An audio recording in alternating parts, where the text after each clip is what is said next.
श्रीभगवानुवाच अनाश्रितः कर्मफलं कार्यं कर्म करोति यः स सन्न्यासी च योगी च न Namastê, muita paz para todos, muita paz, Herbert. Namastê, muita paz a todos, muita paz, Bruno. Então hoje é o capítulo 6, né?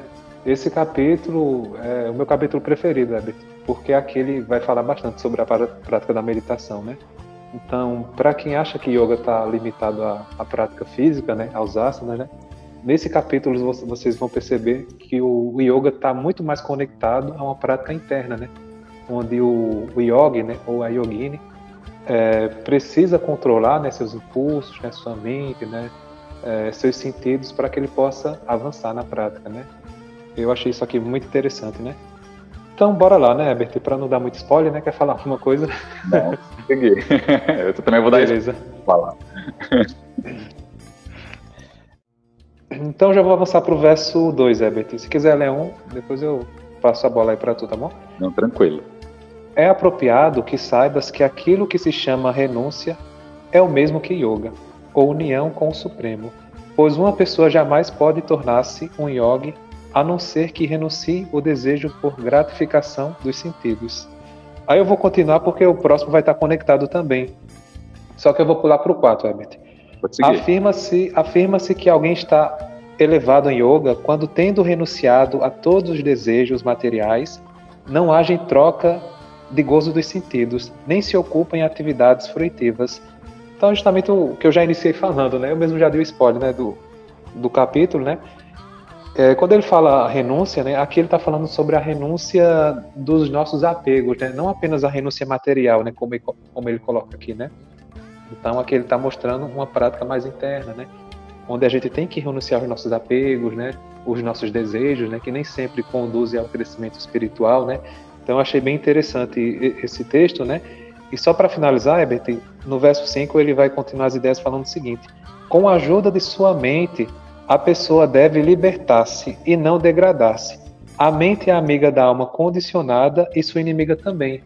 Então, olha que coisa interessante. Então, na verdade, a gente deve utilizar a mente para que a gente possa se elevar, né? E não se degradar, né? Entendeu? Mas como é que a gente faz isso, né? Através do conhecimento, né? Por exemplo, um estudo profundo da Bhagavad Gita, né? Entre outros textos assim importantes, né? Do pensamento espiritual, né? Então, é uma forma da gente buscar esse conhecimento para se elevar, né? E quando a gente não tem o controle sobre a nossa mente, né, sobre os nossos sentidos, né, a gente acaba sofrendo com isso, né? E devemos entender, né, que se a mente é nossa, né, se as emoções é nossa, né, então é da nossa responsabilidade trabalhar elas, né? E não transferir essa responsabilidade para outras pessoas, né, como muitas das pessoas fazem, né? Tudo bem que tem hoje muitas ferramentas que, de certa forma, vão ajudar a gente, né, a entender um pouco da nossa mente, né, das nossas emoções, mas esse trabalho é o trabalho que cada um deve fazer. Você não pode transferir uma responsabilidade para o terapeuta, né, enfim, uma pessoa que você conheça, né, que considere muito, né, porque esse é nosso trabalho pessoal, né, cuidar da nossa mente, né, dos nossos sentidos, né, e tudo isso tem a ver com a meditação, né, tudo isso tem a ver com a meditação, né. Quer falar alguma coisa, Herbert? Sim, aproveitar o gancho aí em umas coisas que você falou. Com essa coisa de transferir, né, pegando aí o finalzinho, de transferir para um terapeuta, alguma coisa, não quer dizer que você não deva ir, se você acha que tem essa necessidade, né, Bruno, de estar indo no terapeuta, procurando um psicólogo, né, eu acho que é importante, sim, você ir, né, mas fazer como o Bruno falou, não se apegar ao resultado que virá dali, do externo, né, essa transformação tem que vir de dentro, né, que é justamente o que está expondo aqui no texto, né. Os textos que você leu, Bruno, estão assim um pouco diferentes dos que eu tenho aqui. Eu não vou ler porque em essência é a mesma coisa, mas o que eu peguei assim aqui pelos meus textos, né, é que ele vai falando, né, que do que a gente já falou no capítulo anterior, né, que o primeiro passo é essa retação que o Bruno comentou, é esse conhecimento, né, essa sabedoria interna do todo, né, dessa existência espiritual, né, a pessoa ter o conhecimento disso e usar isso na sua vida, né, modificando as suas atitudes para atitudes em conformidade com essas forças, vamos dizer assim, celestiais, né? E aí, esse é o primeiro passo, né? O segundo passo é o capítulo que a gente tá lendo agora, né? Que vai falar dessa meditação, desse encontro profundo consigo mesmo. E eu queria ler só o 5, Bruno, que tá, assim, um pouquinho mais diferente do seu aí, tá? O meu no 5, ele fala assim, ó. Cada um deve elevar-se espiritualmente pela força que lhe dá o Espírito Divino, e não inferiorizar-se. O eu real, isto é, o espírito do homem, é o amante do homem e o seu melhor amigo, mas ao ignorante pode parecer que é seu inimigo, porque tende a aniquilar o seu sentimento de personalidade separada. Então aqui ele está falando do eu superior, né? Conforme a pessoa vai se conectando com esse eu superior, né? Ela tem que entender que isso é uma transformação para a sua real natureza. Ela vai voltar a ser o que ela realmente é. E ela tem que se desapegar do seu eu inferior, que é esse eu humano, né? Essa personalidade que ele fala, que é essa personalidade separada, né? A gente tem um pouco de medo, né, de deixar de ser quem a gente é, né? Eu vejo isso muito em alguns alunos aqui, né? Às vezes a gente conversa sobre isso e tal, e a pessoa, mas e aí, né? Depois eu vou perder minha individualidade, né? A pessoa tem um apego à individualidade dela, né? Ela não entende que esse outro estado, esse estado de união com essas forças criadoras é algo que vai trazer muito mais paz, muito mais felicidade, um bem-estar assim indescritível que ela não sente estando separada, né? Separada, a maioria dos sentimentos são de sofrimento, né, Bruno? Dificilmente a gente está feliz, a gente está agradecido, a gente está contente com as coisas, a gente normalmente está reclamando, né? Então não é uma coisa ruim, né? A gente tem esse apego ao ego, né? E a meditação, ela coloca o homem em contato com esses aspectos, né, que a gente alimenta, né? Então, para muitas pessoas é difícil, né, lidar com isso, né, como a gente costuma chamar as sombras, né? Mas é importante que a gente se conheça, né, para que a gente possa dar um passo além, né? Esse é um aspecto importante na meditação, né? E lembre-se que antigamente o yoga ele estava totalmente centrado na prática da meditação, né? Não tinha asanas, né? Sentar e, sabe, e fazer esse mergulho interno, né? Em busca dessa nossa real natureza, né? Que está conectada com todas as coisas, né? Não está separada, né? A gente acredita ser um ser separado, né? Um ser à parte, mas na verdade isso é uma ilusão, né? E eu vou pro verso 7 agora, Herbert. Pode ir. Quem conquistou a mente já alcançou a superalma, pois vive com tranquilidade. Para ele, felicidade e tristeza, calor e frio, honra e desonra é tudo mesmo. Que coisa interessante, né? Porque isso é algo que a gente até conversa nas leituras do Tao Te Ching também, né, Bertie? Somos nós que limitamos as experiências, né? Então, uma pessoa que conquistou a sua mente, né? Ela compreende que isso são apenas nomes, né? Que a gente dá às experiências, né? Se acontecer algo bom, você diz, experiência boa. Se acontecer algo ruim, você diz experiência ruim, né? Porque muitas vezes não aconteceu aquilo que você desejava, sabe? Mas quando a gente para analisar as experiências apenas como uma experiência, né, a gente acaba crescendo muito mais, né, porque você vê que todas as experiências, de uma certa forma, elas acontecem para somar na sua vida, né, mesmo as experiências que a gente classifica de ruins, né, elas têm uma importância no nosso crescimento, né, se não fossem os aprendizados ruins, né, a gente não seria a pessoa que a gente é hoje, né, porque o ser humano, ele é muito denso, né, então são as experiências ruins que vão lapidar o nosso ser, né, é como se pegasse uma pedra bruta, né, e começasse a lapidar, né, então é um processo doloroso, né, mas esse processo que vai trazer aquilo que a gente realmente é, né? Sabe? Então, a gente ver as experiências dessa forma ajuda e muito, né? A gente passar por elas de uma forma mais tranquila, né? Tudo bem que muitas vezes o primeiro impacto você tem aquela resistência, né? Sabe? Mas o segundo impacto já pode ser diferente, né? Você já pode ver a experiência por outro prisma, né? Não, entender que tudo isso são experiências, né? Faz parte dessa jornada, né? E absorver o que há de melhor nelas, né? Quer falar, Herbert? Não, acho que é isso mesmo. Não vou ter muito o que falar, não. Esses textos agora, essa transição, né, entre falar de retação e meditação, o texto ele vai justamente falar disso, né, desse eu real, desse conhecimento do todo, dessa unificação, e vai partir já depois para o domínio da meditação aí, né, Bruno? Uhum. Nos próximos versos. Então é bem o que o Bruno falou, vai falar de equilíbrio também, que o Bruno já deu uma de certa forma, uma introdução aí nesse texto que ele leu. Vamos seguir, Bruno. Então eu vou avançar, Herbert, para o verso 11 e 12, tá certo? Pode ir. Quer abordar algum anterior a isso? Não, eu ia pro 12 também. Como vocês sabem, esses momentos a gente geralmente não combina, né, Herbert? Cada um faz a sua leitura e depois junta tudo aqui, né? E eu tô mais quieto agora também, porque tá batendo com o que eu ia falar também, viu, Bruno? Então, eu ia acabar só repetindo, sendo repetitivo. Esse verso 11 e 12 é o meu preferido, Herbert. Aqui ele mostra a prática da meditação antigamente, eu acho muito, muito interessante. Olha, para praticar yoga é necessário dirigir-se a um lugar isolado e forrar o chão com grama, e depois cobri-la com pele de veado e pano macio. O assento não deve ser nem muito alto, nem muito baixo, e deve estar situado num lugar sagrado. O yogi deve então sentar-se nele muito firmemente e praticar yoga, para purificar o coração, controlando a mente, os sentidos e as atividades, fixando a mente num único ponto. Olha que coisa interessante, eu acho bem bonito esse verso, né? Porque a gente percebe que o yoga está totalmente conectado a essa questão da transformação interior, né? Então, lá atrás, né, muitas pessoas se isolavam da família, né, se isolavam do mundo, né, para seguir essa jornada espiritual, né? Então a pessoa ficava sozinha, né? A verdadeira sabedoria, ela surge a partir do silêncio, né? E os yogis, eles sabiam disso, né? Que as respostas mais profundas da vida, na verdade, estavam no silêncio, né? Então o que é que eles faziam, né? Iam para lugares distantes, né? Lugares sagrados, né? Nas matas, nas cavernas, né? Nas montanhas, né? E a partir desse contato que eles tinham, né? Eles entravam num processo meditativo profundo, né? Em busca dessas respostas, né? Quer que eu leia o meu? Leia o teu, Herbert. Sei que está um pouco diferente também. Não, o meu está um pouco diferente. O yogi senta-se num lugar isolado e entrega-se à meditação e aprofunda os pensamentos.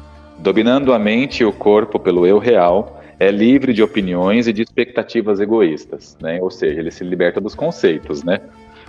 Senta-se num lugar limpo, nem demasiadamente alto, nem demasiadamente baixo. Envolve-se com um pano ou com um couro de antílope e repousa sobre as verbenas. Assim sentado, domina sua mente e dirige o pensamento a um ponto de concentração, retendo, ao mesmo tempo, as impressões dos sentidos e não deixando entrar na mente pensamentos que vagueiam. Nessa posição, conservando calma e persistência, purifica sua alma, dirigindo a consciência ao eu real, ao absoluto, que é a base de todos os seres. Que é aquilo que a gente já vem falando, né? Essa coisa né, como você dominar a meditação, como fazer isso com equilíbrio, né, para alcançar essa compreensão do todo, né? Por exemplo, ele falou aqui ficar em um local isolado, né? Nem todo mundo tem essa oportunidade, né? Mas, por exemplo, quando você vai para um processo meditativo, né, o que é que acontece? Você ali está sozinho, né? Por mais que você esteja na sua casa, né, esteja morando em grandes cidades, né? Quando você se volta para dentro, você ali vai estar sozinho, né? Você vai estar no processo espiritual, né? Então, esses momentos no caminho espiritual são extremamente importantes, né? Então, todos nós deveríamos ter momentos assim de silêncio, né? Para escutar o nosso silêncio interior, né? Tentar observar os nossos pensamentos, né? Isso eu vejo que é algo muito importante, né? Pode falar, Edith. Eu não tô achando onde que tá? Eu li o trecho aqui, mas eu não sei que verso que ele tá agora. Eu vou meio que antecipar só pra associar já isso que a gente tá falando do silêncio. Em algum dos versos aqui, ele fala de você fazer com que todos os sons se tornem um único eco dentro de você. Então, eu acho isso importante também. Eu já fiz algumas práticas em lugares barulhentos, e quando a gente consegue fazer exatamente isso, né, ouvir todos aqueles sons como se eles fossem um único som, um único eco, né, você meio que equilibra, né, cria uma harmonia entre todos esses sons e você consegue meditar mesmo num lugar barulhento, né, você consegue atingir esse silêncio mesmo não estando no silêncio. Então, só para dar uma acrescentada aí nessa questão da meditação e o silêncio, né? Mostrar que esse silêncio não é, na verdade, né, um lugar onde não há nada, né? Porque sons sempre tem, né, Bruno? Até na natureza, né? Vai ter passarinho cantando, vai ter, né, barulho de vento, barulho de água, talvez, né? Então o silêncio, ele é muito difícil de você ficar realmente num silêncio, né? Então o que você tem que realmente fazer é tentar se fundir, né, a esses sons, né? E aí você vai encontrar um silêncio interno, né? E desse silêncio interno que ele está falando aqui, né?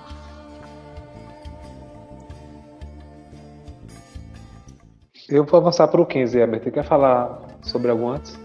Pode ir, que depois eu vou falar do 16. Beleza. Praticando esse constante controle do corpo, da mente e das atividades, o yogi, com sua mente regulada, alcança o reino de Deus através da cessação da existência material. Então veja que coisa interessante, né? Conforme esse praticante vai progredindo, né, nesse autodomínio de si mesmo, né? Como a gente já falou, né, o maior inimigo do homem, na verdade, é ele mesmo, né? Então a gente tem que combater essas nossas tendências negativas o tempo todo, né? O tempo todo fazendo isso, né? Conforme essa pessoa vai praticando, ela alcança o reino de Deus, né? Que é esse estado de união, né? De comunhão, sabe? Então ela já não se vê como uma individualidade, né? Separada, distinta das outras, né? Sua forma de lidar com as pessoas passa a ser uma forma mais harmônica, né? Uma forma compassiva, né? Uma forma que realmente gera harmonia, né? Então essa pessoa, ela cessa o seu ciclo de existência material, ou seja, ela não vai ter que passar por outras encarnações, né? A gente chama também de iluminação, né? A pessoa que atingiu esse ponto, né? Então ela cessa esse ciclo de experiências, né? E pode ir para o 16, Herbert. Então vamos lá, eu vou ler o 16, o 17 e o 18, tá? Para fazer o comentário. Beleza. Ó, 16. A união mística com a divindade não é atingível, porém, para aquele que é comilão, nem para quem jejua demasiadamente, nem para o dorminhoco, nem para quem se debilita por demasiadas vigílias.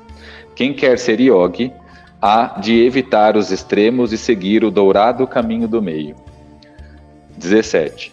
A ciência yogi, que destrói o sofrimento, é realizável para os que observam moderação e temperança em comida e recreio, em ação e descanso.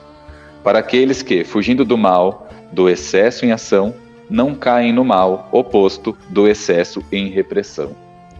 Quando um homem tem o pleno domínio de si mesmo, esse já é o 18, tá?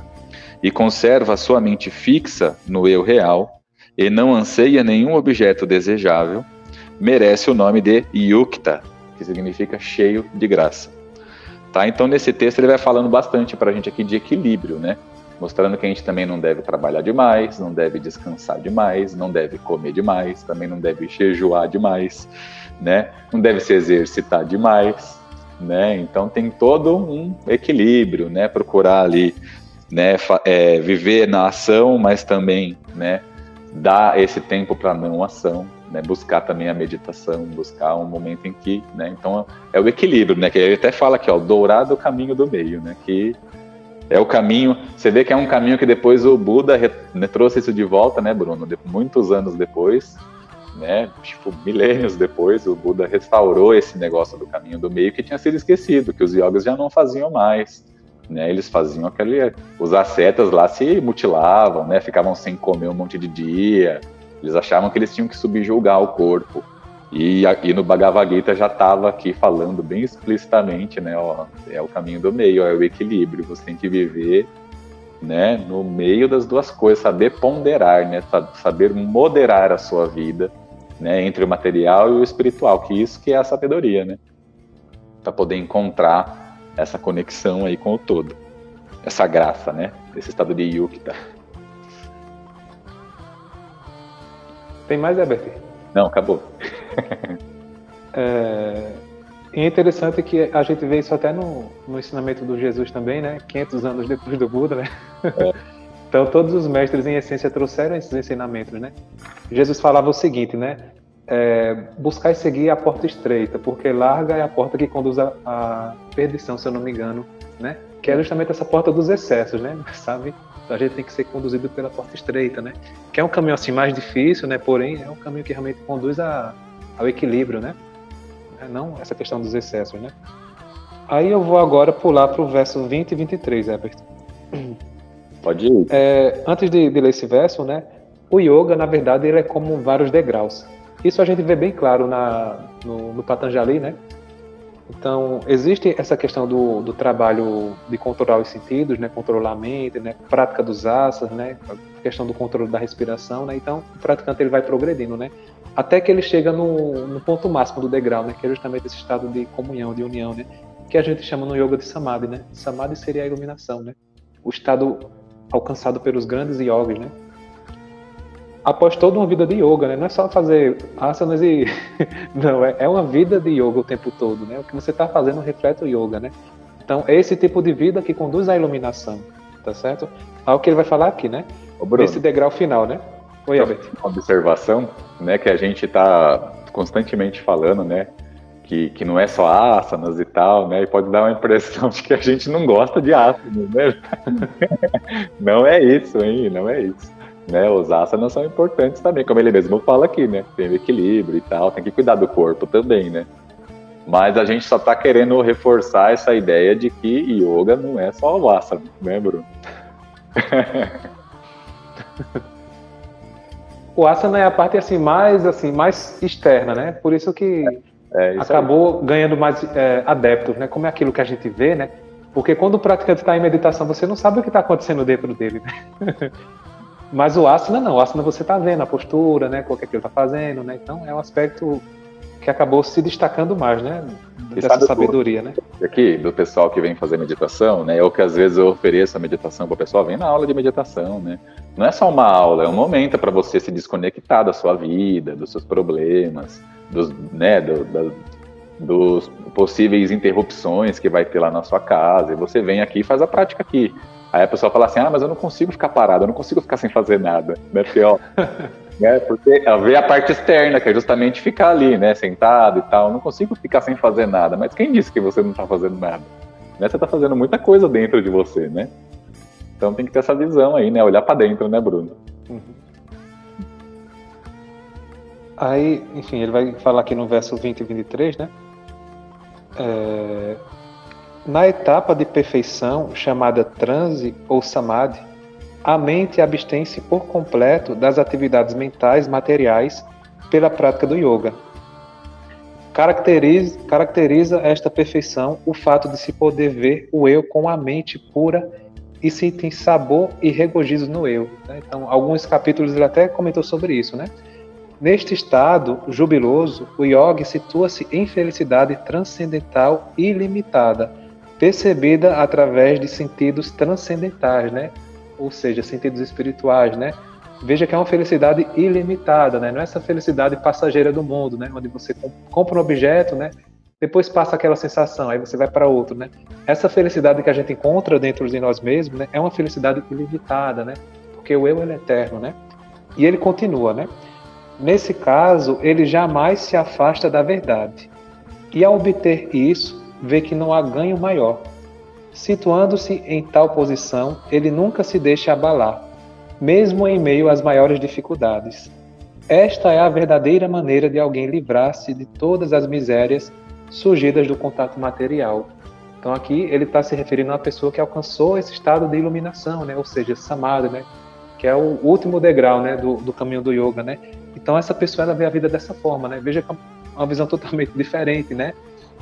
Quando você tem esse conhecimento da verdade, né? Claro que você não vai ser afetado, né, pelas coisas pequenas do mundo, né? Entendeu? Como Jesus falava, né? Conhecereis a verdade vos libertará, né? Agora é você conhecer a verdade e viver ela, né? Porque uma coisa é você ter, assim, a teoria, né? Sabe? Outra coisa é você viver, né? Então aqui ele está descrevendo a experiência de samadhi, né? Agora você viver já é outra coisa, né? Aqui a gente tem uma noção de como é essa experiência, né? Agora realmente viver ela constantemente a gente já não sabe como é, né? Quer falar, Herbert? Eu vou ler um trechinho aqui do 23, que está um pouquinho diferente, e vai dar realmente uma ideia do que é yoga para as pessoas. No meu tá assim, no 23. A ausência de sofrimentos, dores e cuidados chama-se yoga, união espiritual. Né? Não precisa nem falar mais nada. O que é yoga? União espiritual. Então, não é... Perfeito. A gente fala isso, mas a gente é professor, né? A gente ensina asana também, né? Só que o asana é uma parte, né, Herbert? Não é tudo, né? Tem asana, né? Tem filosofia, tem meditação, né? Porque é isso que realmente eleva o ser, né? Não é só fazer asana, né? Se fosse, seria bom, né, Herbert? São práticas para buscar isso aqui, né, Bruno? A união espiritual. Né? Então, se a pessoa busca yoga, mas não quer saber de espiritual, ó, procura fazer outra coisa, porque o yoga é isso.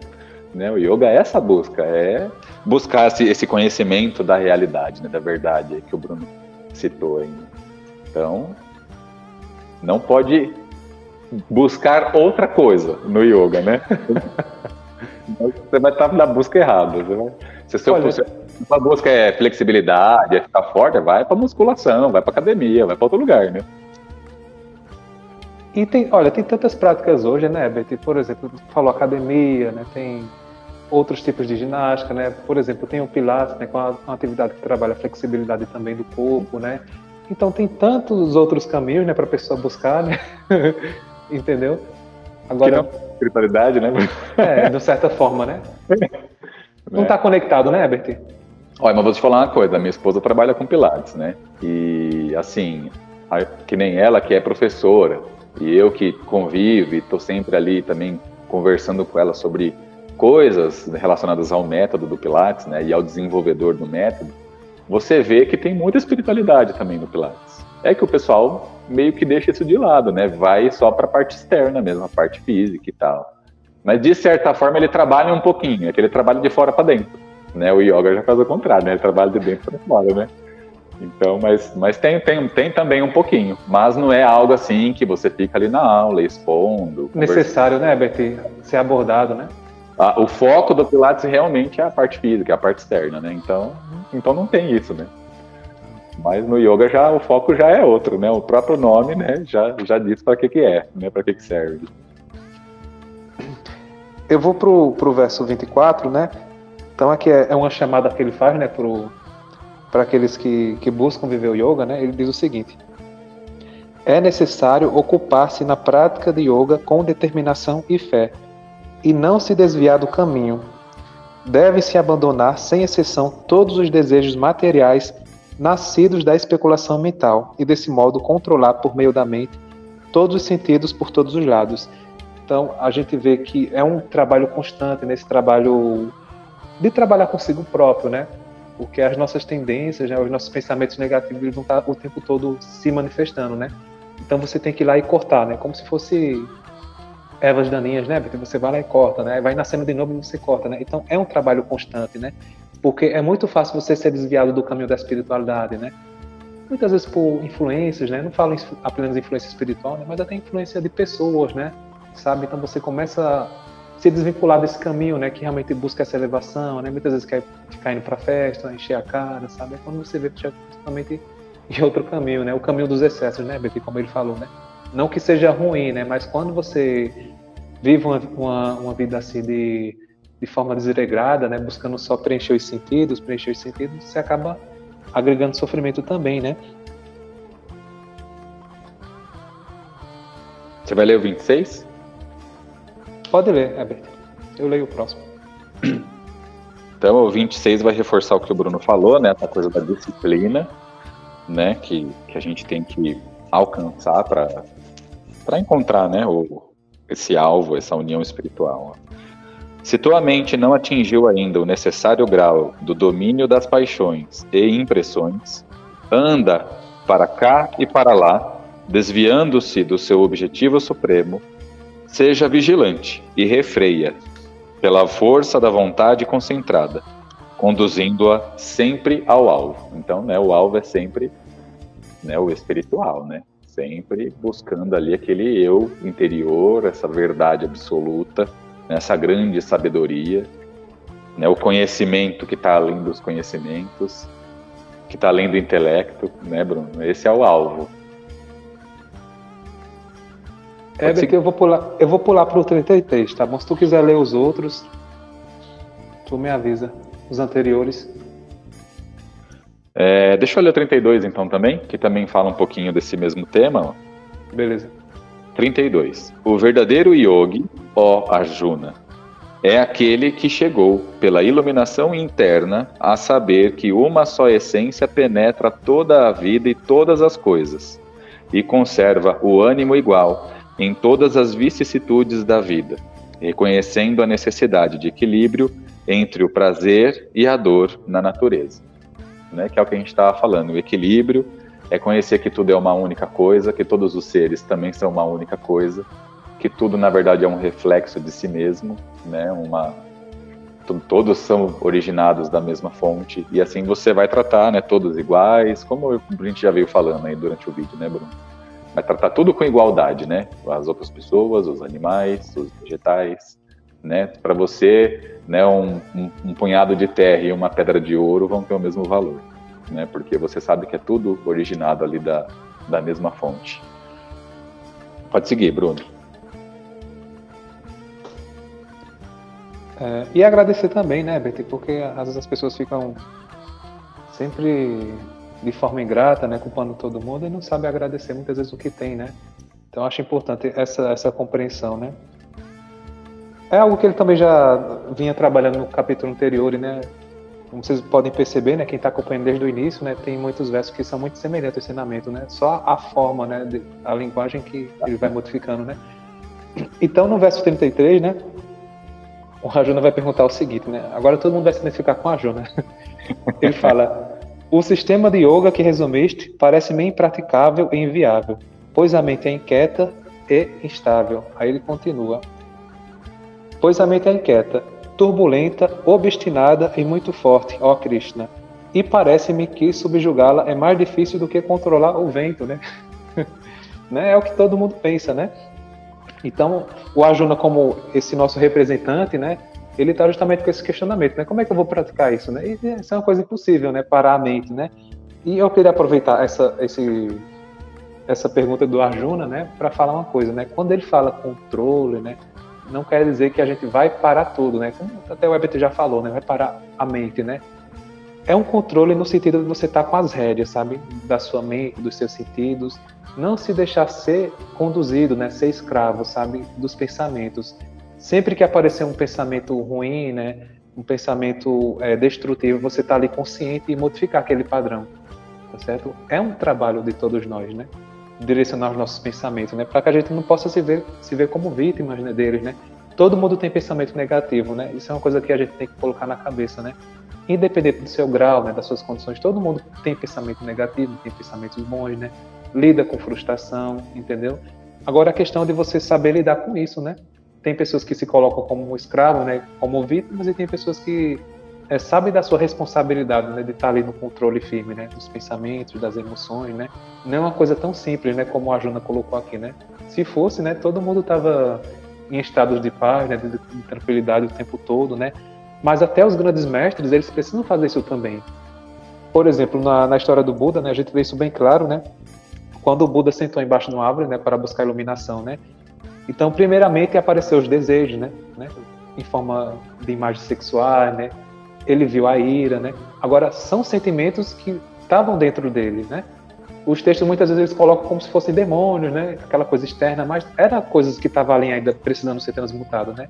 Então, ele, num processo meditativo profundo, né, apareceu essas imagens, né, da ira, desejos sexuais, né, o ego, né, querendo sobrepor, né. Mas o que é que ele fez? Ele ficou consciente, né? Não ficou com medo, não alimentou, ficou só ali consciente, né.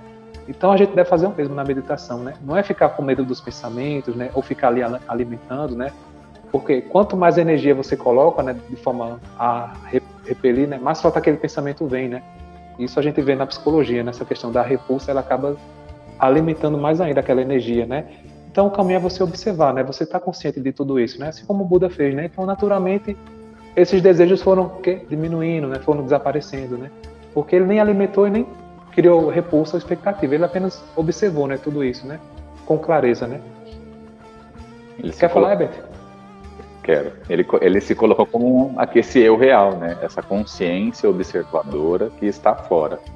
E que usa as emoções e os pensamentos como instrumento para interagir e para identificar as coisas do mundo material. É algo que a gente vem falando bastante, né, esses dias, né, A gente tem que entender que a mente humana, né, o cérebro ali que processa esses pensamentos, da onde a gente acha que está a mente humana, né, ela é uma ferramenta para viver o material.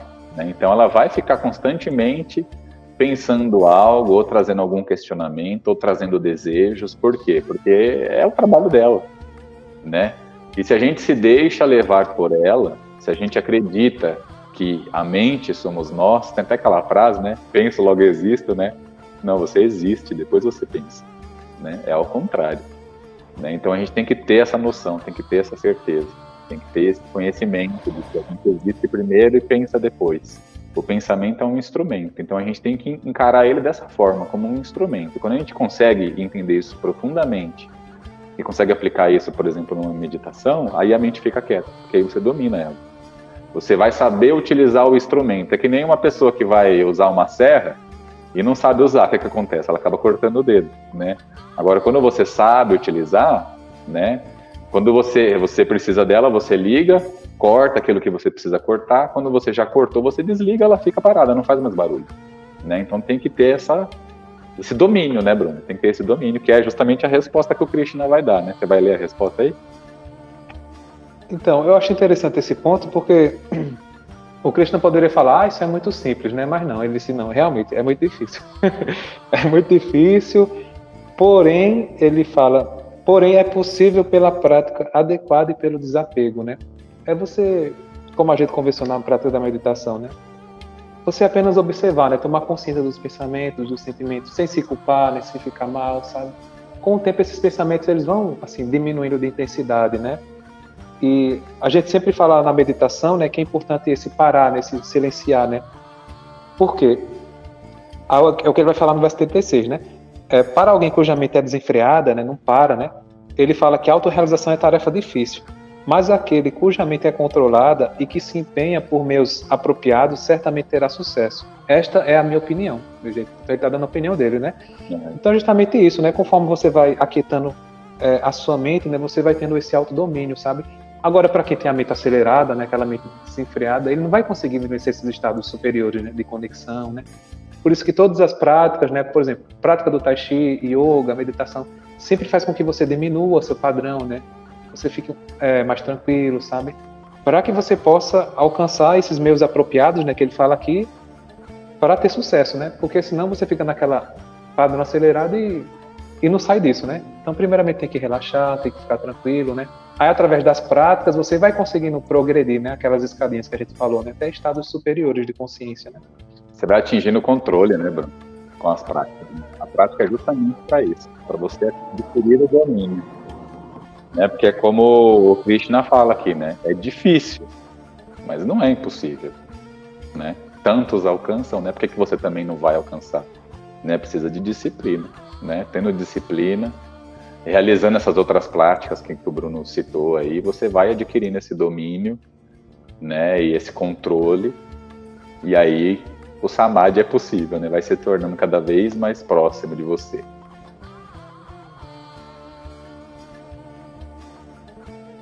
Quer ler mais algum, Herbert? Você vai dar continuidade, não vai agora? 37, 38? Pode ficar à vontade para finalizar, tá bom? Então vamos lá. Ó. Nos versos a seguir, né, o 37, 38 e 39, eu não vou ler, mas o Arjuna, ele questiona a fé, né? Ele pergunta assim, se essas pessoas, né, que seguem esse caminho da fé, né, o que será deles? Né? Eles vão perecer, né? Em essência, né, eles não vão prosseguir, eles não vão alcançar os seus objetivos. Como é que fica essas pessoas, né, que se dedicam tanto à fé, seja a fé qual for, tá? Estou falando de, né, uma fé generalizada, tá? Aqui também ele não fala de nenhum caminho. Aí o Krishna responde assim, eu vou ler, tá, a resposta dele, porque é mais fácil ler do que eu ficar comentando, porque ele é bem claro, ó. Não, meu caríssimo, não perecerá o homem em tais condições. Não será aniquilado, nem neste mundo, nem nos vindouros. A fé conserva-o vivo, a sua bondade preserva-o da aniquilação. Não se perde nunca quem vive honestamente e em mim confia. Né? Esse em mim, lembrando que ele já se coloca também como divindade, porque o Krishna ele é um no caso aqui com Brahma, né? Com esse todo, com esse Deus. Então ele se refere a ele mesmo como Deus, tá?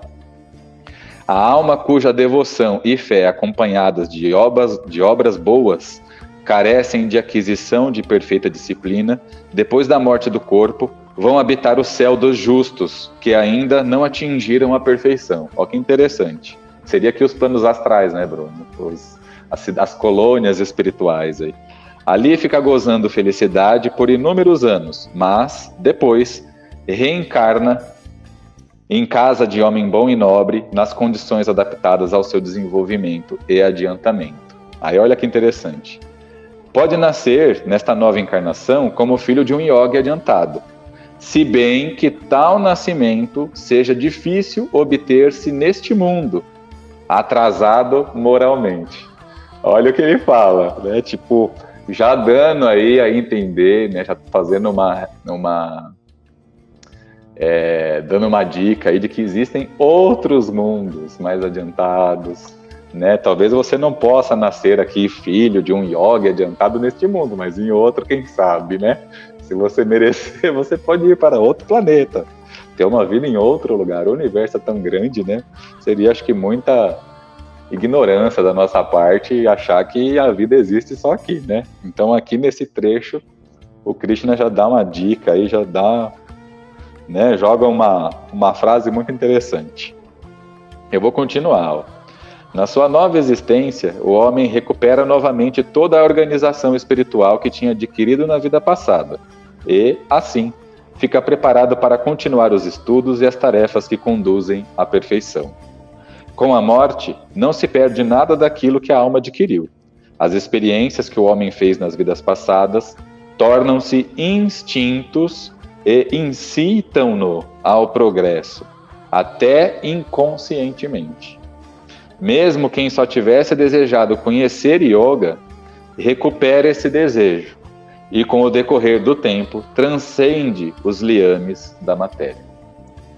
Né? Então, ele já vai falando aí pra gente que é um processo, reencarnações, né? Mostrando para nós aí que não é só o budismo ou o taoísmo que acredita em reencarnação, né, Bruno? O hinduísmo também tem isso. Também fala de mundos espirituais, de colônias espirituais, de vidas em outros mundos. Lembrando que o Bhagavad Gita é um livro muito mais antigo do que a Bíblia, né, Bruno? Tem milênios aí antes da Bíblia, tá? Então, para vocês verem que é um conhecimento bem profundo, né, que fala muito de espiritualidade, que fala muito dessa união com o todo, né, dessa divindade que todos nós carregamos. E aí no capítulo 40, no verso 45, eu não vou ler, mas eu só vou falar que ele finaliza ali, falando que esse é o sentido da existência, né? Estar sempre procurando esse estado de yoga e essa união espiritual, né? Que vai levar a gente à paz e à meta suprema, né? A meta suprema.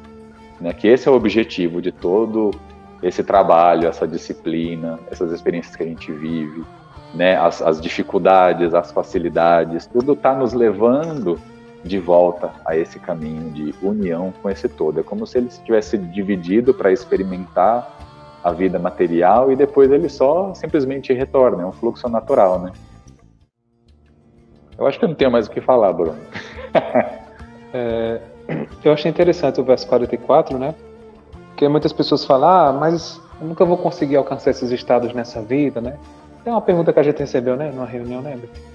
Mas o que as pessoas esquecem é que a vida do espírito é eterna, né? Então, por mais que você, nessa vida, né, não consiga alcançar esses estados de samadhi, né, estados assim profundos de consciência, né, você vai estar plantando a semente, né? Então, você vai estar trabalhando nisso, né? Então, mesmo que não aconteça nesse momento, né, na outra vida pode acontecer. E vai ser de uma forma bem mais simples, né? Porque você já está praticando agora isso, tá certo? E por mais que a gente não lembre, né, das nossas vidas passadas, né, todos os aprendizados, né, os conhecimentos que a gente adquiriu, nosso espírito traz isso, sabe, de forma intensa, né? Por exemplo, uma pessoa que já praticou yoga no passado, né, quando ela reencarna, ela pode não lembrar, né? Mas ela vai assimilar de forma mais fácil aqueles conceitos, ensinamentos, sabe? Porque ela não lembra, né? Mas as experiências vão sendo acumuladas, entenderam? Como ele fala aqui no verso 44, né? Aí isso é interessante, né? Acho que é só isso, Weber. Né? Acho que fomos bem claros e o texto também. Verdade? Então, eu queria mais uma vez agradecer, Herbert, por essa oportunidade, essa companhia também, né? E também agradecer a todos, né, que estão participando com a gente, né? Se possível, comente, né? Compartilhe com mais pessoas, né? E é isso aí. Namastê, muita paz para todos e até a próxima leitura.